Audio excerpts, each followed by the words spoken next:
Party leader, James Avedzi, who is a member of parliament for Ketu North.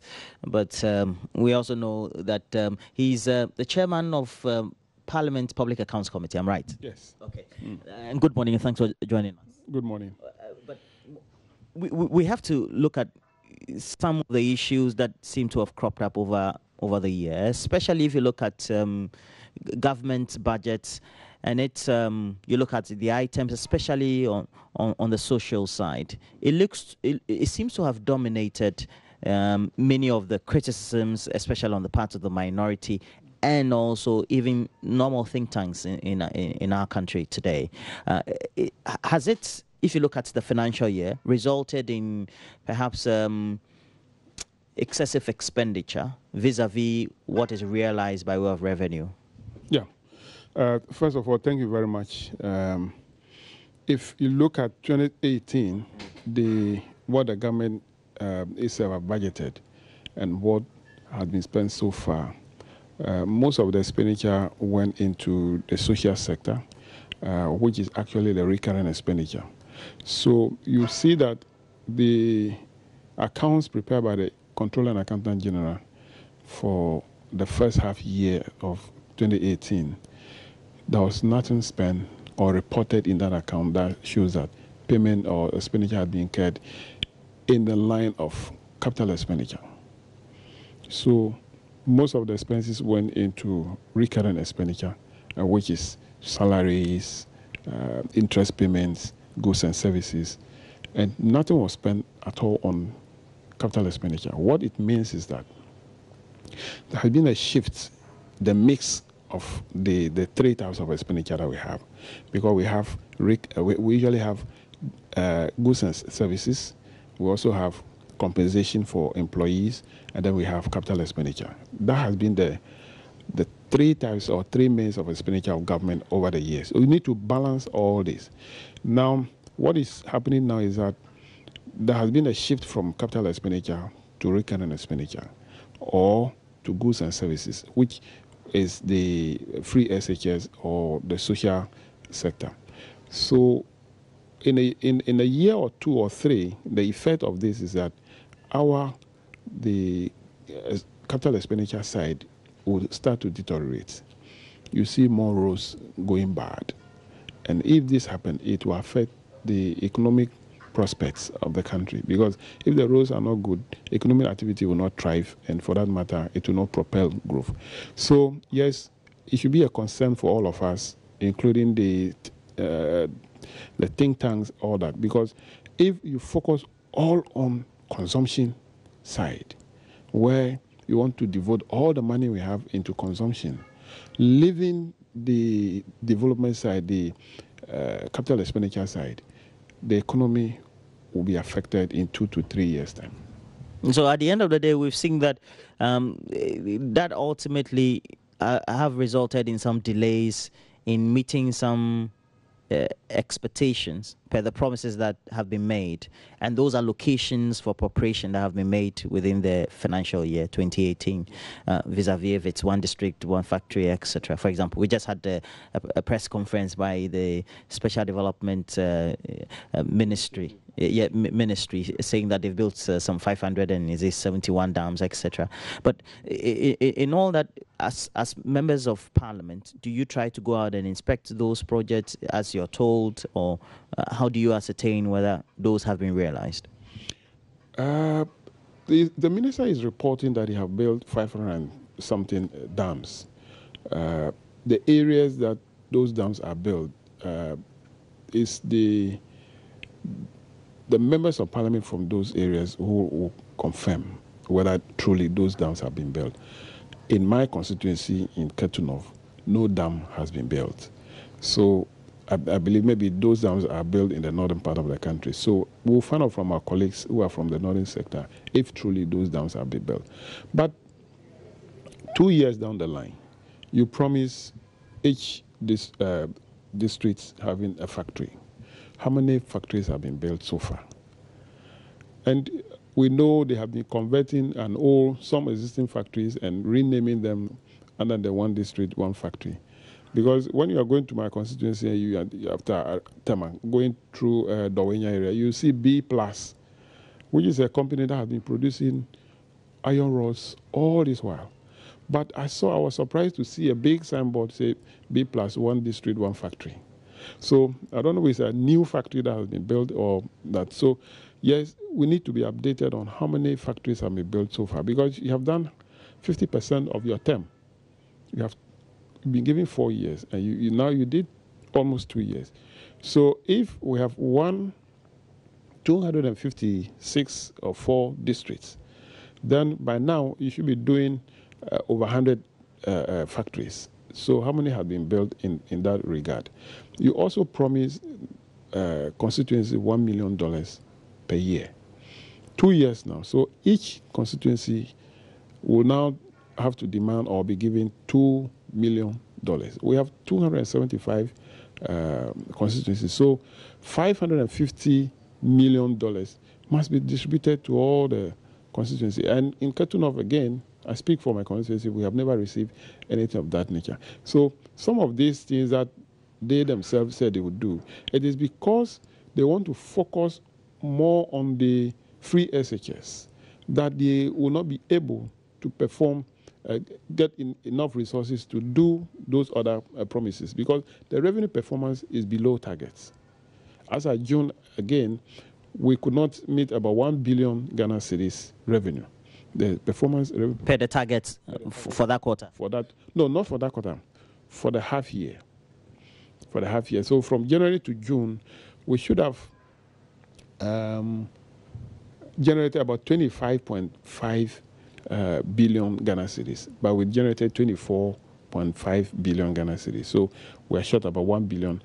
That could be covered up in the subsequent quarters if they improve on their performance. But if they don't, then at the end of the year, we will not meet the target. But we have to commend government for the strides that have been made, especially trying to be austere, tightening expenditure, and so making good the macroeconomic variables of our economy per what we're told. The inflationary trends have been just going downwards, so ultimately we should be happy about that. Of course, the CD may have some difficulties at the end of the day. We've improved on the deficits as well, per what the expenditure is. So that means that it's a far cry from what we used to witness 3-4 years ago. No, I disagree with you. How do you commend somebody for tightening expenditure where there is no revenue to even incur expenditure? You incur expenditure if you have the revenue. I just told you that revenue is short of. So if they are to perform well in terms of revenue, they would have incurred expenditure. So they have not incurred those expenditures because they have not received the revenue as budgeted or targeted. Now, again, even if you are tightening expenditure, the expenses you are making, what sectors are you making it? Because you need to do or incur expenditure that will propel growth. If you are incurring expenditure to consumption sector only, which will not propel growth, then it will affect all of us. It will affect the economy. So yes, you want to ensure that, my target for the year is to have a 4.5 deficit. And for that matter, let me target 4.5 deficit. So you achieve that. But you spend all the money on consumption. Once you spend the money on consumption, how do that in a subsequent year grow the economy? Okay, but my understanding too is that from what you, as members of the finance committee, and for those who speak on finance and for the think tanks, is once, even though you're spending because it's on the social side and welfare, we still have a circulation of liquidity. So it ultimately ensures that people can have the needed money in hand to be able to access goods and services on the market.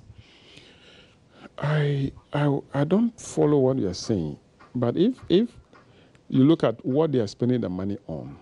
Okay, so for example, people are not paying school fees. Government is absorbing that. So money is in the pocket of the ordinary parents. They can go use that to invest in something else or do a day-to-day purchase. means that money is moving around. They still have enough spending money, so to speak. Well, maybe money is moving around and a lot is coming to your pocket. I do not see that money moving around, because if you go down to the grassroots and want to find out what is happening, people will tell you that the economy is hard. If really there is circulation of money, because people don't pay school fees, and for that matter, their money remains in their pocket, then if that money remains in those pockets, what do they do with those money? And for that matter, how that money circulates into them. But there are a lot of people who are complaining. The businesses are complaining. Market women are complaining because people don't buy things. So your argument is that this is not in isolation. There's a reason why. What would be the reason then? The reason is that government has made the system so difficult for business to thrive. First of all, most of the businesses are paying taxes, which hitherto they do not pay. And for that matter, again, money is not sufficiently available for them to run their businesses, to circulate. So government is taking those taxes. If you go to Abosoka, they will tell you that when government says that they are not going to pay import duty again, and they were all jubilating those days.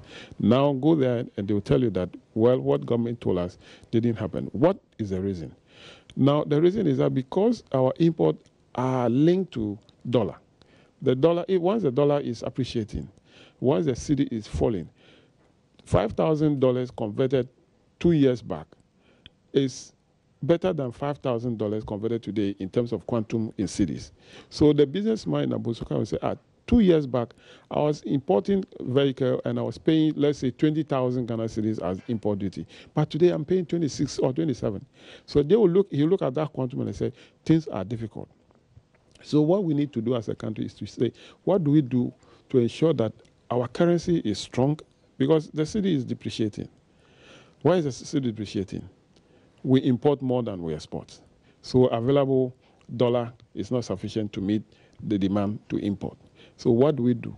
Can we target what we are saying that, well, once the government says one district, one factory, if government is able to produce or ensure that this one district, one factory comes on board, then what government also need to do or start doing now is to say, hey, these companies that are coming, these factories that are coming, they are coming to produce goods. Who consume those goods? So you and I should begin to consume made in Ghana goods. I mean made in Ghana goods, right? So I'm promoting business here in Ghana. If you buy goods that are made in other countries, you are promoting business in those countries. So government should even start now. I'm saying I'm going to ensure that every district has a factory. Let me begin to tell Ghanaians that goods that are going to be produced by those factories should be consumed by us. If not, they will produce the goods, there will not be market for them.